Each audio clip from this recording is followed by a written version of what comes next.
Police কিন্তু গাড়ি check করছে।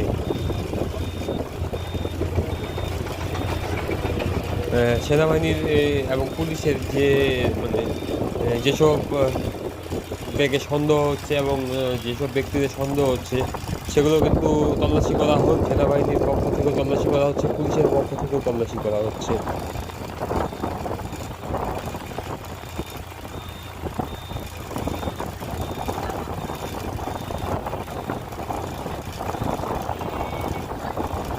এবং কি তল্লাশির সাথে সাথে জিজ্ঞাসাও করা হচ্ছে যে কে কোথা থেকে আসছেন, কোথায় যাবেন, গন্তব্য কার কোথায়, তারা জানছেন।